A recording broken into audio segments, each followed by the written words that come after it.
¿Qué tal? ¿Cómo les va? Soy Jaime Barrera y me da mucho gusto saludarles y nuevamente y darles la bienvenida a una emisión más de Desde la Barrera este viernes 10 de agosto de 2018. Hoy vamos a analizar a detalle lo sucedido y las expectativas que abrió el primero de los 19 foros que el presidente electo Andrés Manuel López Obrador inició en Ciudad Juárez para discutir el problema de la seguridad y para trazar lo que él llama la ruta de pacificación de México. Veamos.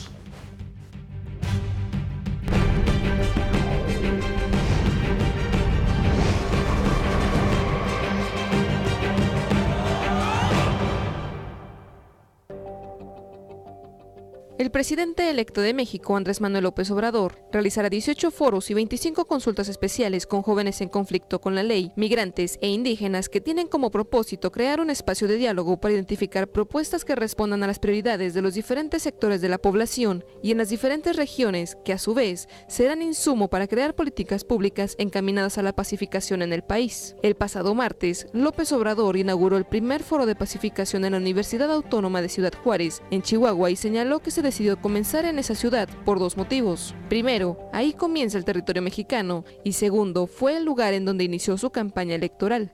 Olga Sánchez Cordero, propuesta como próxima titular de la Secretaría de Gobernación, quien también participó en esta inauguración, afirmó la urgencia de pacificar al país, por lo que los foros que se llevarán a cabo entre agosto y octubre en distintas regiones de México servirán para la formulación de políticas públicas. El gobernador de Chihuahua, Javier Corral Jurado, dio la bienvenida a Andrés Manuel y le agradeció que estos ejercicios de consulta se iniciaran en Ciudad Juárez. Por su parte, Alfonso Durazo, próximo secretario de Seguridad Pública, aclaró que propondrán un proceso de pacificación y reconciliación nacional y no un pacto con el crimen organizado. Bueno, pues ahí está. A lo mejor hubiera sido sin duda que tras 3 campañas electorales, el presidente electo Andrés Manuel López Obrador hubiera tenido ya concluido el trabajo de foros y consultas para definir su estrategia de seguridad, con la que, aún sin tenerla clara, ya se comprometió a bajar en 3 años entre el 30 y el 50% los índices delictivos, en especial el de homicidios, que en el 2017 llegó a la cifra récord de 31.174 asesinatos, lo que equivale a 25 homicidios por cada 100,000 habitantes. No fue así, pero por lo menos, pues, AMLO inició ya en Ciudad Juárez, como vimos, a poco menos de 4 meses de asumir la presidencia de la República, este primer foro para diseñar lo que ha llamado el Plan de Reconciliación y Paz para México. El lugar fue altamente simbólico, una ciudad fronteriza que alcanzó los niveles más altos de inseguridad del país, que medio se controló con el envío de miles de policías federales desde el sexenio pasado, pero que hoy, al igual que muchas otras partes del país, Jalisco entre ellos, padece nuevamente la violencia generada por las disputas de territorio de los carteles de la droga ante la impotencia del Estado para hacerle frente. Ante las casi permanentes crisis de seguridad y violencia que hemos padecido en el país en la última década, en varias ocasiones y en diversos espacios he cuestionado cuántas horas de su agenda diaria dedican a los temas policiales, por ejemplo, los alcaldes, los gobernadores y el propio presidente de la República. ¿Qué asuntos de seguridad supervisan ellos personalmente? De lo que escuché en el martes en este foro, yo subrayaría y destacaría como una buena señal de todo lo que se dijo en ese convulso primer foro, el hecho de que Andrés Manuel López Obrador asegure que él no va a delegar los temas de seguridad, porque a reserva de lo que se haya planteado en las 7 mesas de trabajo que vamos a analizar a detalle en unos momentos más, y las otras decisiones que se tomaron en el foro, es sumamente destacable que el presidente electo haya dicho que pues él no va a delegar el asunto de la seguridad pública y que todos los días a temprana hora se levantará para supervisar personalmente estos temas. La única acción concreta que reiteró López Obrador en su intervención fue que ante la gravedad y complejidad del problema, como le comento, él no delegará a nadie de su gabinete el tema y que él lo supervisará personalmente. Por ello, insistió que todos los días a las 6 de la mañana citará a los titulares de la Secretaría de la Defensa Nacional, de la Secretaría de Marina, de la Secretaría de Gobernación, al fiscal general y al de la nueva Secretaría de Seguridad Pública, cuya creación pidió esta semana a Enrique Peña Nieto para que la plantee al Congreso y quede aprobada cuando asuma el 1 de diciembre. Todo esto para escuchar directamente el parte de novedades de las últimas 24 horas en materia de seguridad y tomar decisiones sobre el tema a primera hora. La novedad fue que AMLO anunció que se coordinará con las autoridades locales para replicar este ejercicio en cada entidad y municipio del país. Algo que ya había adelantado el que será su coordinador estatal, Carlos Lomelí, que sería una de sus funciones aquí en este mismo espacio. Desde luego, lo que podemos llamar el parte AMLO no solucionará el lastre de la inseguridad, de la violencia, pero el hecho de que marque una línea de que la seguridad debe ser prioridad para las autoridades locales podría ayudar a que estén pendientes del tema y exigiendo resultados a sus jefes policiales y a sus equipos. Esa rutina, además, podría ser efectiva la tan pretendida coordinación entre las debilitadas policías municipales y la policía estatal, federal y mandos militares para reforzar sus espacios de interacción, de coordinación. Si se logra, sin duda, podría ser un pequeño pero alentador paso. De todo esto platicaremos con nuestros invitados. Quédese con nosotros, regresamos.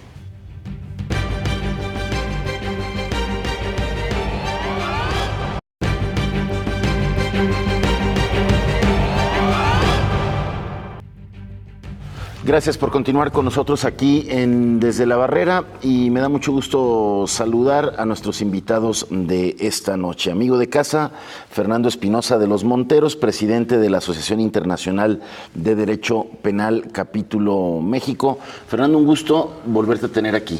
El gusto es para mí, Jaime, a la orden como siempre. Gracias por estar aquí, como habíamos quedado, para analizar el arranque de esto que es los foros para trazar la ruta de la pacificación de México, y también a otro amigo de casa, Francisco Jiménez Reynoso, académico del Departamento de Derecho de la Universidad de Guadalajara, investigador experto también en estos temas de seguridad. Francisco, un gusto que estés igualmente, nuevamente Jaime, con nosotros. Un placer, aquí estamos a la orden, Jaime. Gracias a ambos por estar aquí, además en noche de viernes, imagínese. Pero pues en eso quedamos, ¿no? Nos quedamos en la calle 2 saliendo. En la calle 2. ¿No? Sí. ¿No hay allí algo después? Sí. Bueno, pues empezaron el primero de 19 foros a los que está convocando el ahora presidente electo Andrés Manuel López Obrador. El primero en Ciudad Juárez, sin duda una ciudad símbolo de la crisis de seguridad que estamos viviendo en México. Ciudad Juárez fue hace una década la ciudad más insegura de México y entre las más inseguras del mundo. El presidente Felipe Calderón hizo una estrategia, mandó miles y miles de policías federales, medio se tranquilizó la cosa en Ciudad Juárez, pero hoy también está junto con muchas otras ciudades del país, entre ellas las de Jalisco, pues con una grave crisis de seguridad y de violencia, y bueno, pues por eso decidieron empezar ahí el martes estos foros. Hubo inauguración, hubo discursos, habló Alfonso Durazo, el que va a ser el secretario de Seguridad Pública, habló la exministra de la Suprema Corte, Olga Sánchez, quien va a ser la secretaria de Gobernación, habló Javier Corral, gobernador de Chihuahua, ahí las familiares de las víctimas le dijeron muchas cosas, estuvo a punto de salirse de control este evento en el auditorio de la Universidad Autónoma de Ciudad Juárez, y al final cerró Andrés Manuel López Obrador, donde pues ahí todos esbozaron lo que ya más o menos habíamos oído y luego se fueron a 7 mesas temáticas. ¿Qué te parecieron, Fernando?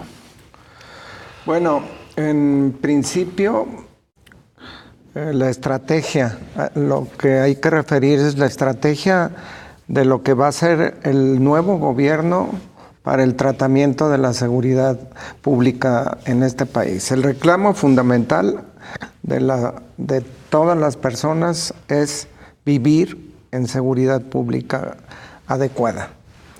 Y ellos me parece que están partiendo de una premisa falsa, en el sentido de lo siguiente. Ellos hablan de que el país está en una guerra.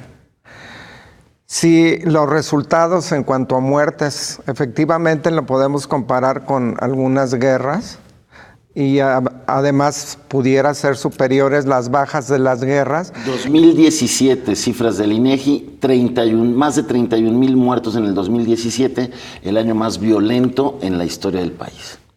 Sí, pero esto no significa que estemos en una guerra. Aquí no hay un ejército que pudiera ser como el zapatista levantado con una bandera política, o 3 ejércitos o 5 ejércitos que estén haciendo eso en la clandestinidad. A ver, déjame debatirte un poco. No hay un ejército con banderas ideológicas, ciertamente. Claro, no hay una ideología de por medio. Pero hay un ejército con fuertes intereses económicos y de cooptación, como son las bandas del narcotráfico, que están en guerra entre ellos, disputándose el territorio, sin que la autoridad pueda ponerles freno. Precisamente ahí el problema. Cuando tú tienes un problema de carácter político, tú sí puedes buscar una pacificación, porque sabes con quién vas a negociar, la paz. Pero en este caso, hay más de 400 grupos de criminales esparcidos a todo lo largo y lo ancho del país, con unos grupos más importantes y otros grupos menos importantes. Un cártel hegemónico siempre, ¿no? Sí, habrá 4, 5, 6 importantes y todos los demás son pequeños grupos, gavillas o como les pudiéramos llamar. Si tú vas a pacificar el país, lo tienes que pacificar desde el punto de vista técnico-penal y no desde el punto de vista técnico-político, porque como mi idea es, no estamos en una guerra, hay que terminar esto con la aplicación de la ley, ¿sí? En México lo que hay mercancías ilícitas, y aquí le podemos nombrar, aquí hay drogas de diferentes tipos, aquí hay mercancía que viene de los asaltos a camiones y una serie de cosas, los asaltos a los particulares, automóviles, piezas de los automóviles, hay una gran cantidad, piezas de computadora. Hay una gran cantidad de mercancías ilícitas. Nosotros tenemos por el otro lado criminales, que los pueden ser organizados, semiorganizados o desorganizados, ¿sí? Pero por el otro lado tenemos los criminales. Y por el otro lado, que es lo fundamental, es la corrupción. Tenemos el elemento corrupción, pero del elemento corrupción, ahí están los vendedores de impunidad. ¿Qué? ¿A quién le venden la impunidad? Pues se la venden a los criminales para que puedan hacer circular sus mercancías ilícitas, ¿sí? Ya sea vendiéndolas en el país o ya sea pasándolas al país vecino, que es el país consumidor. ¿Y quiénes son los que venden impunidad en este país? En este país vende impunidad desde el policía de línea, por señalar a alguien en la esfera de bajo nivel, hasta el presidente de la República. Cuidado. Entonces, el problema, como podrán ver claramente, no es un problema de guerra en el país. ¿Con quién es la guerra? ¿Con los que venden impunidad? ¿La guerra va a ser con los criminales? ¿O con quién va a ser la guerra? O sea, todo lo que oíste del planteamiento de Durazo, de la exministra, de Javier Corral, de Andrés Manuel López Obrador, ¿te parece fuera de enfoque? Me parece que están partiendo de una falacia. La gente quiere paz y lo que hay que buscar es la paz. Y para buscar la paz hay que detener el trasiego de las mercancías ilícitas, hay que actuar con la ley penal sobre los criminales y también sobre los vendedores de impunidad, que son los corruptos que generan todo este tipo de problemas. A ver, Francisco, volvieron a esbozar ahí que obviamente reconocieron que el problema es sumamente complejo, pero volvieron a esbozar el tema de la amnistía, el tema de estas comisiones de la verdad. Hablaron de dar más recursos por la deficiencia de los institutos forenses para identificar cadáveres y ayudar a identificar a las miles y miles de personas que están reportadas como desaparecidas, que es otro gran problema y otro síntoma de esta inseguridad y crisis que vivimos de violencia. Y también hablaron de la agenda. A mí me parece muy importante, y yo eso lo destacaba a media semana en una de mis columnas. Decía, por lo pronto, Andrés Manuel López Obrador es un presidente que asume y dice, yo no voy a delegar el problema de la seguridad, yo lo voy a revisar todos los días a las 6 de la mañana. Sé que con eso no se resuelve, pero creo que llama y pone el ejemplo a gobernadores y alcaldes que son responsables también porque han dejado el problema de la seguridad a otros. ¿Tú cómo viste en general los planteamientos? Bueno, efectivamente, cuando andaban en campaña, recuerdo que hubo un debate en el que me invitaron a participar la Universidad de Guadalajara, el mismo rector general de nuestra alma mater, la Universidad de Guadalajara, Miguel Ángel Navarro, y estuvieron los representantes de los partidos políticos aspirantes a la presidencia. El de Andrés Manuel López Obrador fue Gers Manero, recuerdo, el del PAN, Chanona, el del PRI, una mujer sin renombre, no recuerdo en este momento su nombre. En ese mismo día declinó Margarita Zavala, venía Cárdenas Jiménez a hablar por ella y con el proyecto en materia de seguridad. Gers Manero efectivamente lo planteó, que el tema de la seguridad en el Paraninfo de la universidad lo iba a ver directamente Andrés Manuel López Obrador. A lo que yo en mi intervención le pregunté cómo le iba a hacer él si en el caso de Jalisco tenemos a políticos que han estado como fiscales, como procuradores en su momento, y que ha sido un verdadero fracaso, se lo dije. Como un presidente de la República que tiene una gran diversidad de asuntos que atender, que tienen impacto incluso con el tema de la seguridad. Para mí, por ejemplo, el tema de la economía, del dinero, es un factor que impacta directamente a la inseguridad que estamos viviendo en nuestro país. Nadie habla de cómo se le va a dar reversa a ese gasolinazo que por el contrario sigue incrementando día con día. Y con ello, todas las cosas, y no se detiene la elevación de costo de la canasta básica. El problema de que cada vez hay más mexicanos que no pueden estudiar porque no hay oportunidades. Y si no hay oportunidades para desarrollar su intelecto, entonces tocan puertas para conseguir un trabajo. Bueno, pues ahí está la promesa presidencial de que va a haber educación para todos. El tema de la amnistía también, y él no se salió de ahí, él dijo que el presidente es el que ya había dicho eso y no se movió en el tema de la seguridad, que él lo va a ver personalmente. Yo no sé si sea un experto, un conocedor en los temas de seguridad para que él esté resolviendo el altamente problema y complejísimo, muy complejo, que tiene que ver con la seguridad. El tema de la amnistía... Más que especialista, ¿no ves positivo el hecho de que todos los días se levante y que en su agenda el tema de la seguridad sea el primero en supervisar? Eso es positivo, en mi opinión, porque no, sí. No lo va a ver él, va a citar, lo dijo el martes allá en Chihuahua, al secretario de la Defensa, al secretario de la Marina, al fiscal, al secretario de Seguridad Pública, entre otros, ¿no? En ese aspecto yo creo que puede irse moviendo la agenda de manera interesante. Y quiere replicar eso en cada estado y en cada municipio con la parte federal que les toca, y también invitando, dice, voy a tratar de coordinarme con los estados, seguramente querrá que el gobernador y los alcaldes también hagan lo mismo.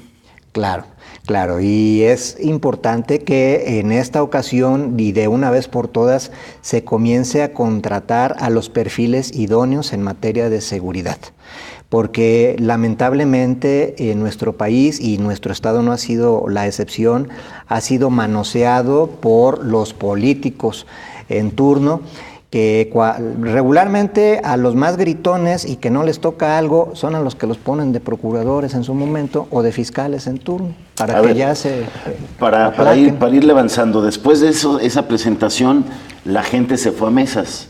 Dicen que quedó muy poca gente, porque nomás estaba lleno el auditorio y en cuanto se fue Andrés Manuel se fueron muchos, pero bueno, quedaron ahí algunos participando en las mesas.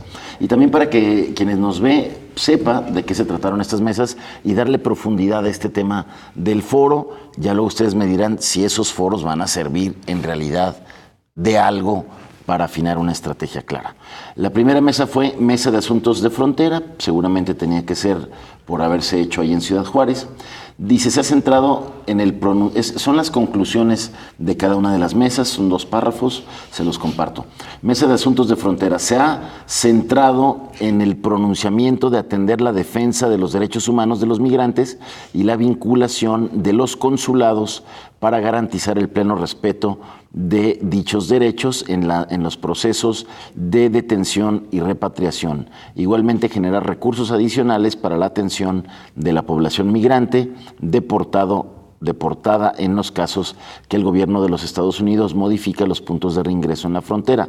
Y dice, se destaca la importancia del estado de Chihuahua como un estado santuario. Igualmente se necesita evitar la discriminación de las personas migrantes en tránsito de aquellos núcleos poblacionales que se sitúan en la frontera de la población de migración interna proveniente del sur de la República Mexicana. Destaca la presencia del primer migrante que fue diputado federal, el activista Jaques.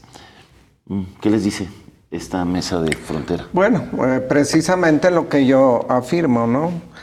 La seguridad, la frontera es un punto esencial de la seguridad nacional. ¿Por qué? Porque por ahí entran buena cantidad de las mercancías ilícitas de las que yo hablo van a la frontera. ¿Por qué? Porque si 1 kilo de marihuana cuesta 200 o 1,000 pesos en el lugar de producción, en la frontera tiene un costo diferente y cuando cruza la frontera tiene otro costo, por supuesto. Entonces, la frontera es un punto de seguridad, no solamente para México, sino también hemos visto la respuesta del presidente Trump al anunciar el establecimiento de un muro para contener el trasiego de las mercancías y el trasiego de las personas, sí, de las mercancías ilícitas. Oye, ¿y cómo retoma en su tuit el dato del INEGI que dice, ya ven, rompieron récord en homicidios, por eso urge el muro? Así es, dice sumamente peligroso, claro. Entonces, la frontera es un punto vital para la seguridad del país y nosotros vemos cómo los grupos de criminales están enquistados en los pases más importantes de frontera para controlar la salida y la entrada de armas, de dinero. Y de dinero, obviamente. Claro. Muy bien. Por supuesto. 30 segundos, ¿qué te dice estas conclusiones de la mesa de frontera? Bueno, Ciudad Juárez tuvo en su momento la penosa situación de cientos de muertes de mujeres con un perfil específico. Yo visité Ciudad Juárez en varias ocasiones para dar conferencias invitado por la Suprema Corte de Justicia de la Nación y me platicaba a las personas, porque yo indagué qué estaba sucediendo ahí. Eran jovencitas entre 18 y 25 años aproximadamente, delgadas, con tez morena aproximadamente. Algunas de las teorías, porque no hay nada específico hasta el momento que yo sepa, era que pues personas de Estados Unidos pasaban la frontera para satisfacer sus... Tenemos que ir a una pausa, regresamos para seguir revisando lo sucedido en el primer foro que Andrés Manuel el presidente electo llama foros para trazar la ruta de pacificación, para la pacificación de México. Quédese con nosotros.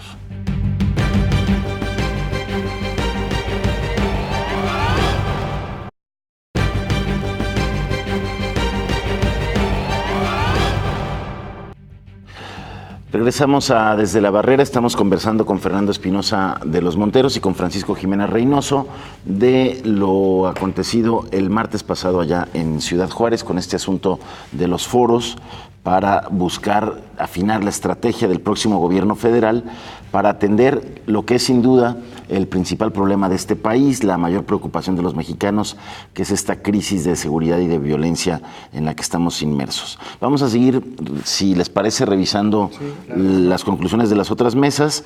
Mesa de víctimas. ¿Ahí qué dijeron y qué concluyeron? Dice, en la apertura, el titular de la Comisión Nacional de Derechos Humanos, Luis Raúl González Pérez, que estuvo allá, se reunió con las víctimas de la masacre de Villas de Salvarcar, quienes entregaron un escrito donde expresan las dificultades que han tenido para acceder a la justicia y a la reparación integral del daño.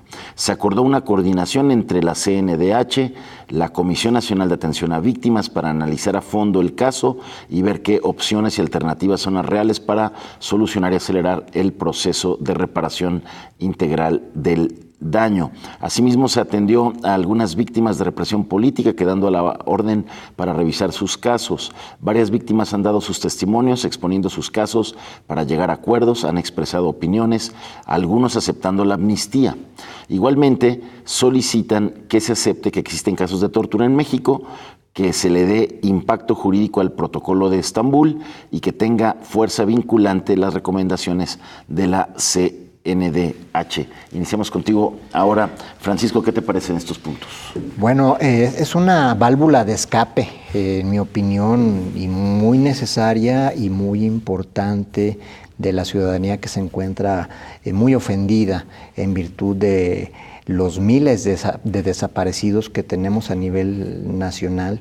Jalisco es uno de los estados con mayor índice de desaparecidos, este término que se ha tomado ya una connotación incluso jurídica, rebasa los 4,000 muertos. Oficialmente se reconoce que son más de 3,000, extraoficialmente más de 4,000. Tema que está nuevamente en el centro de la opinión pública por todas estas fosas clandestinas. Exactamente. Y cadáveres en domicilios particulares, casas abandonadas. Exactamente, porque recordemos que el problema de las fosas clandestinas se vivió de una forma masiva y que fue una nota nacional e internacional en su momento en La Barca. Más de 70 cadáveres, casi los mismos que los que se encontraron en San Fernando, en Tamaulipas, también de migrantes. Entonces, este fenómeno se encontraba fuera de la zona metropolitana o conurbada de Guadalajara, de los municipios circunvecinos del corazón de Jalisco. Poco a poco se vino reduciendo el espacio y comenzaron a encontrarse cuerpos alrededor de la periferia. El fenómeno de los cementerios clandestinos se fue acercando al corazón de Guadalajara, a la zona metropolitana. Y el colmo ya es que en estos días, a 2 kilómetros aproximadamente de Palacio Municipal y de Palacio de Gobierno, pues se encuentran fosas clandestinas, ¿verdad? Entonces, en donde tenemos la mayor vigilancia de toda la... Si aquí sucede eso, ¿qué puede suceder en los municipios?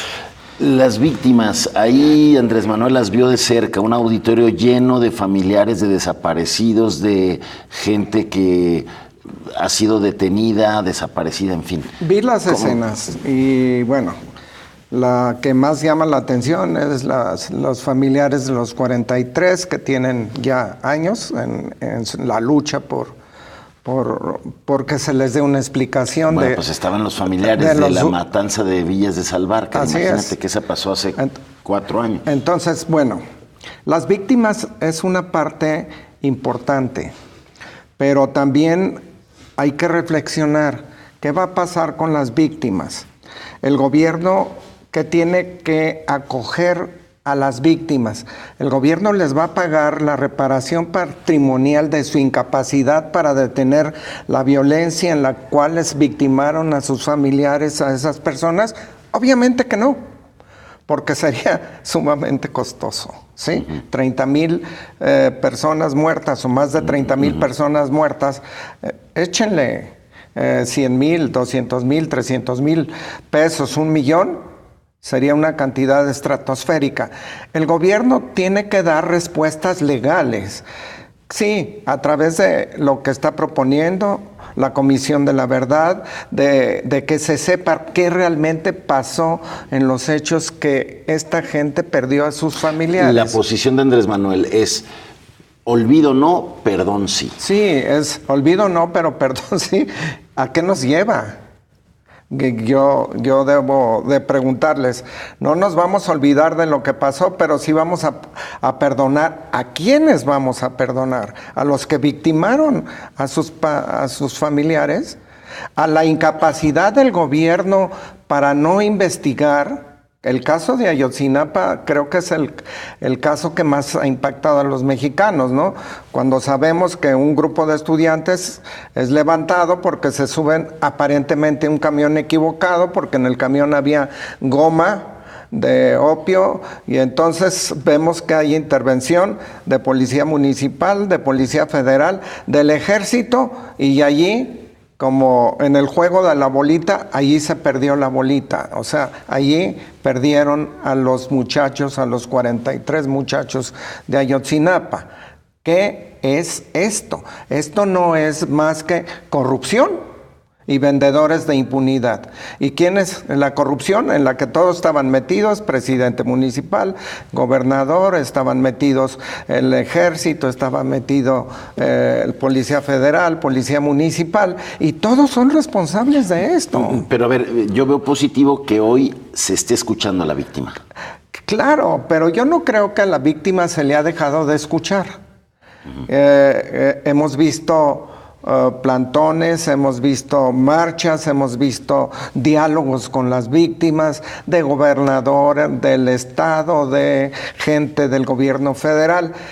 Lo grave de esto es que no llegan a una respuesta que satisfaga los intereses de las personas familiares de las víctimas. Ese es el problema, que no ha habido una respuesta adecuada. Eso falta trabajarlo. Con la ley. Así es. Con la ley. Vamos a la tercera mesa para alcanzar a ver las 7. Mesa de construcción de paz.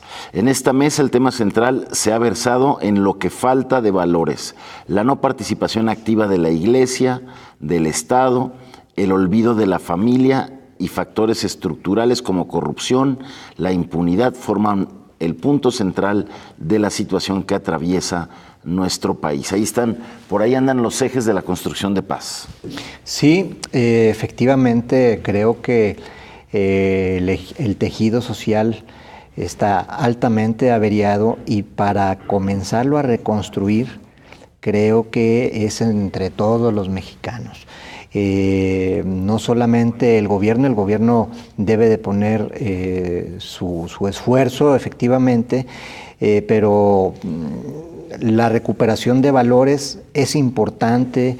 El reconocer y fomentar la familia también creo que es donde se pueden inyectar precisamente los valores a las nuevas generaciones, y combatir la impunidad y la corrupción, que era una de las cantaletas más...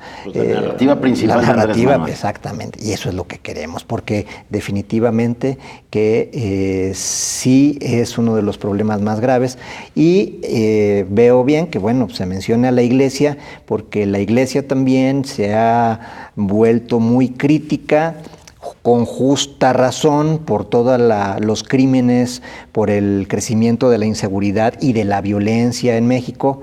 Pero yo creo que no solamente tiene que ser crítica, yo creo que también ella tiene su labor, y que es muy importante, que es porque es formadora de conciencias, y creo que también hace falta que trabajen quienes se dedican a ello. La conclusión en esta mesa es que se requiere la participación de la sociedad civil, básicamente. Yo creo que sí, o sea, no se puede trabajar este problema sin la sociedad civil, pero hay que trabajarlo rápidamente, porque si nosotros confiamos, por ejemplo, en la reforma educativa, confiamos en instituciones como pueden ser las iglesias, no, yo creo que hay que convocar a todos, iglesias, instituciones, educandos, educadores y todo mundo, para que cobremos conciencia de este problema.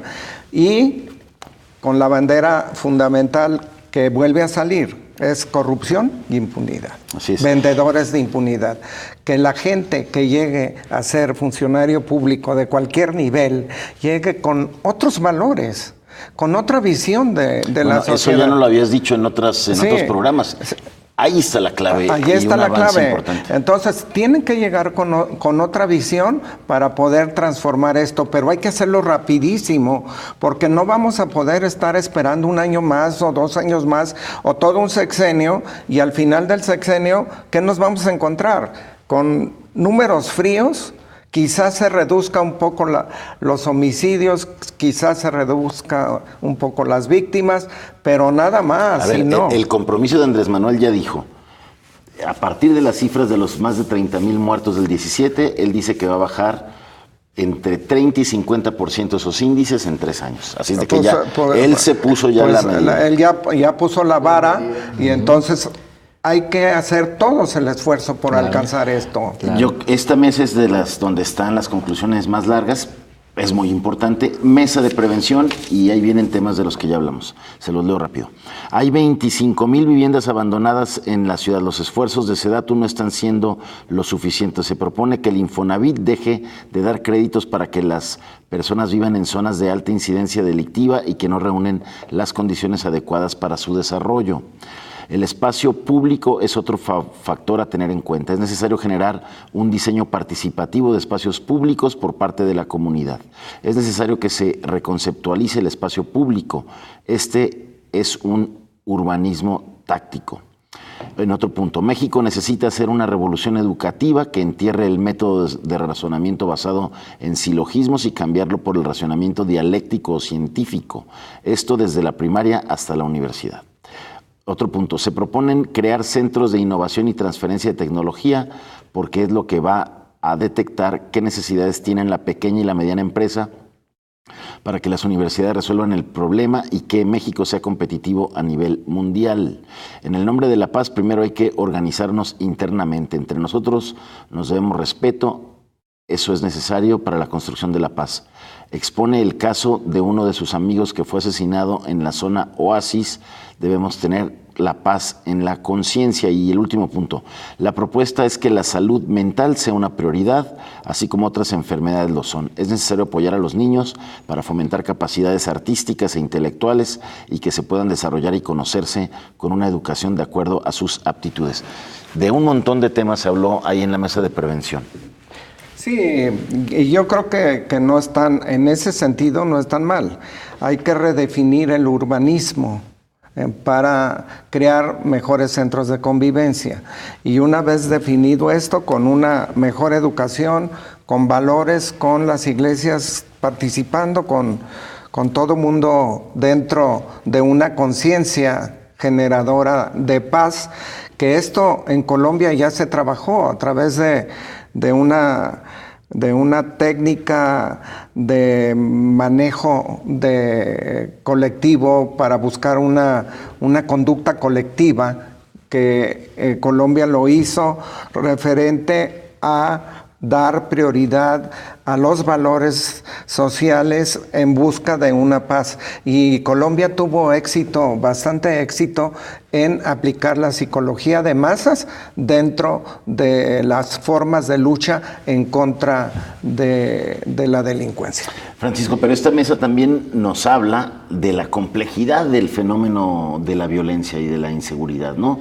Cómo tiene que ver con temas desde urbanos, de educación, de salud, en fin. Sí, efectivamente, incluso aquí Jaime y don Fernando, quienes nos ven, nosotros desde el año 2013 en particular el 12 de octubre, la periodista, nuestra compañera y amiga Josefina Real me entrevistó y lo pueden consultar en internet, Proceso, Josefina Real, y el título, la cabeza es Las casas de nadie. Desde entonces nosotros vimos que se venía el fenómeno de los fraccionamientos fantasmas. Aquí usted puede ver, fue un tema importante y relevante del semanario Proceso, y que nos dieron 3 páginas, si mal no recuerdo, lo traía muy presente y aquí mismo lo ubiqué, en la que advertíamos que en Tlajomulco de Zúñiga estaban los empresarios, los constructores voraces, construyendo a diestra y siniestra fraccionamientos, donde no había posibilidades de llevar los servicios como transporte, agua potable,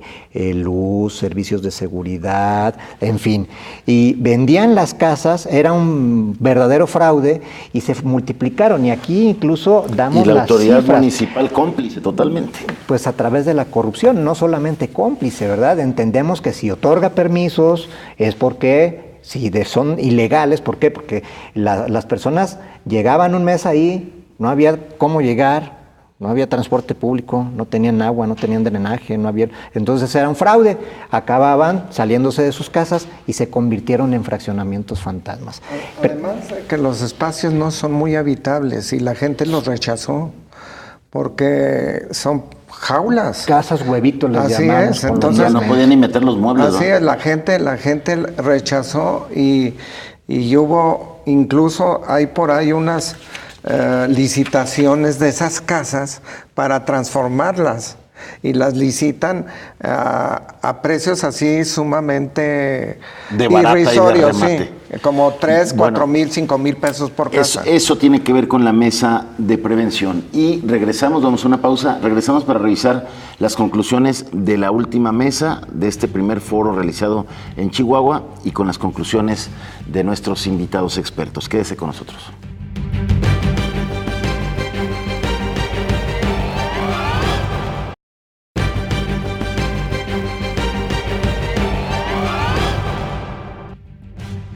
Regresamos a Desde la Barrera. Gracias por continuar con nosotros. Retomamos este tema. Estamos analizando las conclusiones de cada una de las mesas en las que se discutieron distintos tópicos, aspectos que tienen que ver con la seguridad, luego de este foro que inauguró Andrés Manuel López Obrador, el primer foro para afinar su estrategia de seguridad y cumplir su promesa de bajar entre un 30 y un 50% los índices de violencia, que en el 2017 pues se rompieron récord.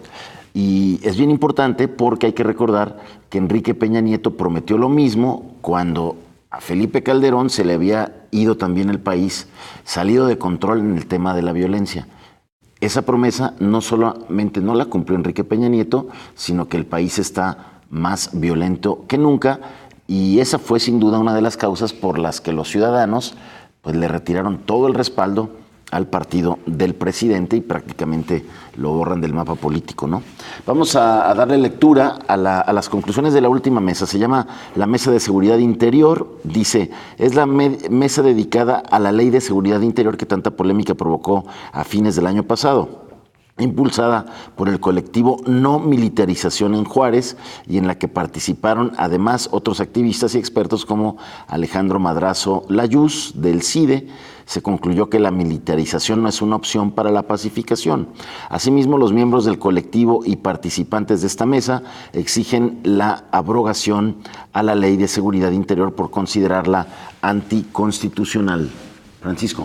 Sí, nosotros señalamos, bueno, yo hablo por voz propia, esta Ley de Seguridad Interior, desde mi punto de vista, siempre la califiqué como inconstitucional, que atentaba contra la misma Constitución Política de los Estados Unidos Mexicanos, porque vulneraba diversos artículos, artículo 133, el 29, en fin, en virtud de que la misma Constitución, y está vigente, el Ejército, Las Fuerzas Armadas nada tienen que hacer en las calles, deben de estar en sus cuarteles si es que no estamos en guerra.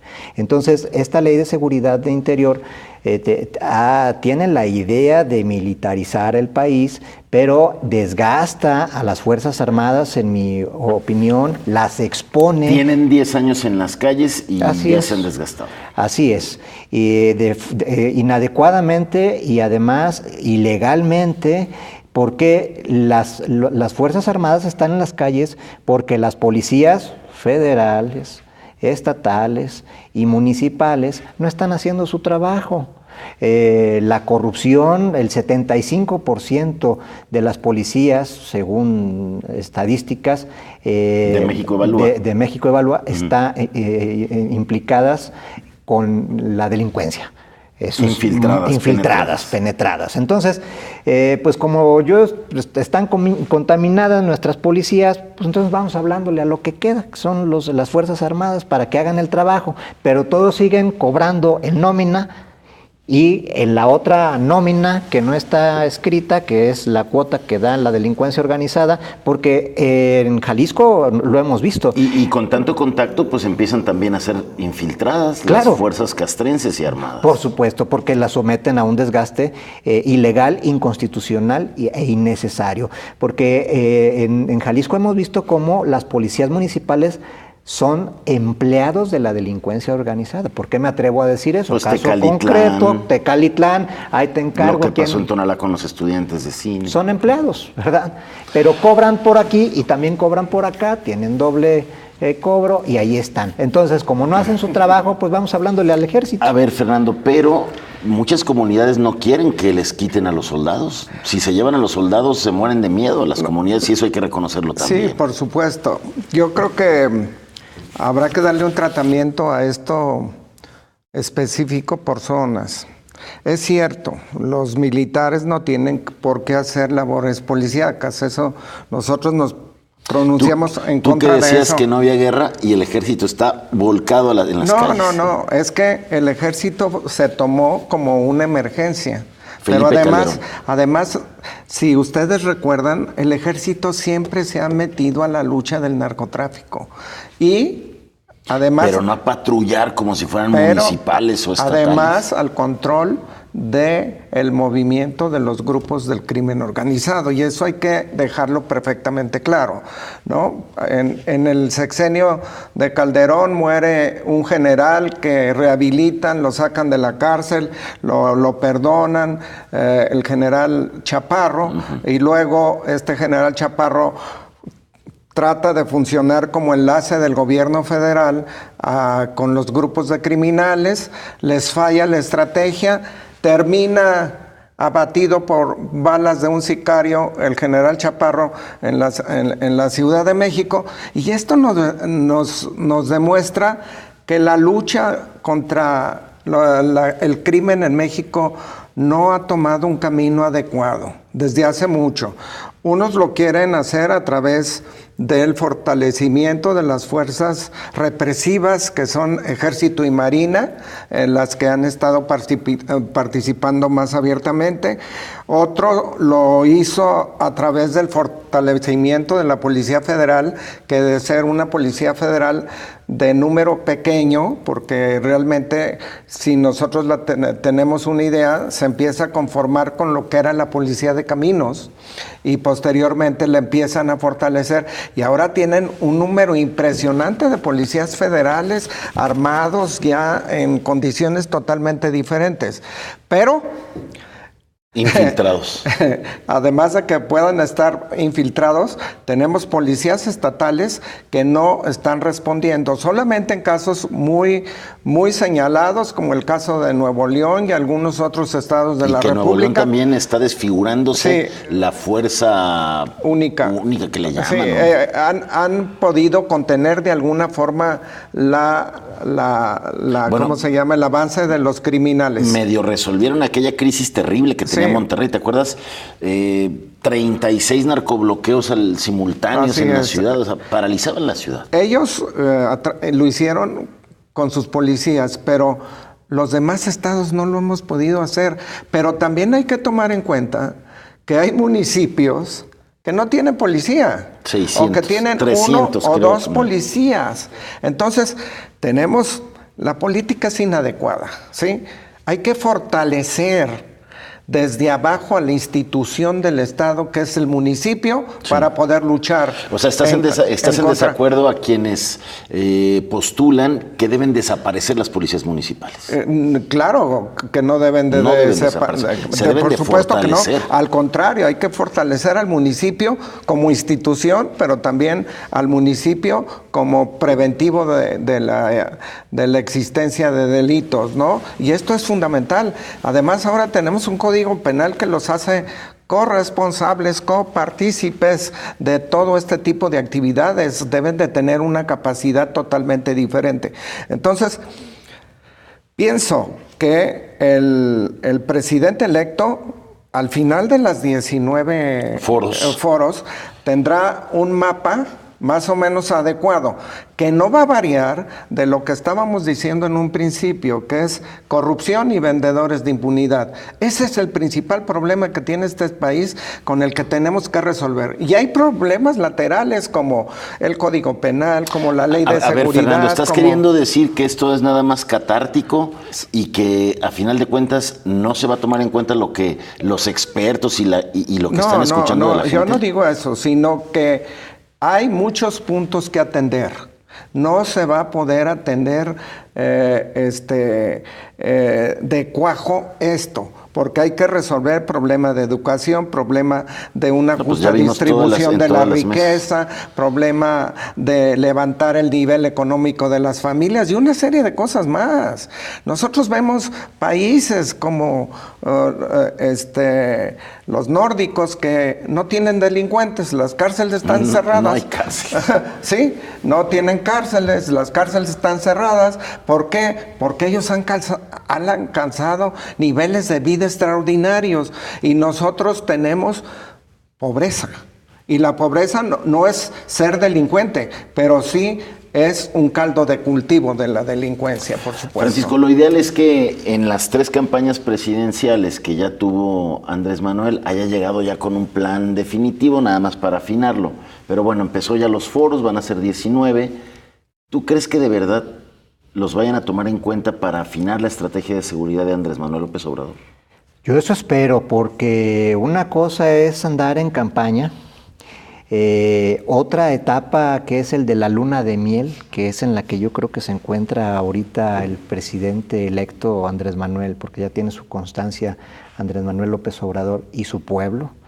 Y hay una luna de miel en la que el pueblo se le acerca para ser escuchado y él se acerca a su pueblo y lo escucha. Pero eso lo hacen todos los políticos. Recuerdo el caso de los fiscales aquí en Jalisco que se acercaron precisamente con las víctimas de familiares de desaparecidos. Y siempre los primeros encuentros son cordiales, pero después la ciudadanía, el pueblo, ya no quiere escuchar frases bonitas, pegadores, políticas, demagogia, quiere resultados. Y como dice don Fernando, efectivamente, no se les va a poder resolver su problema a las víctimas de los desaparecidos, desgraciadamente, porque es imposible resucitar a una persona que ya no tiene vida. Pero tiene que dársele una solución legal y aplicarse la justicia. Tiene que dar justicia, que es lo que reclaman. Exactamente. Francisco, como siempre, un placer tenerte Mucho aquí. gusto. Fernando, como siempre, un gusto. No, el gusto es para mí. Y nos vamos a ver pronto si ustedes me hacen el favor. Sí, cómo no. Para seguir hablando de este tema que es crucial, sin duda, para el futuro de México. Yo le agradezco a usted su atención, que tenga un excelente fin de semana. Nos escuchamos y nos vemos por aquí el próximo lunes. Pásela muy bien.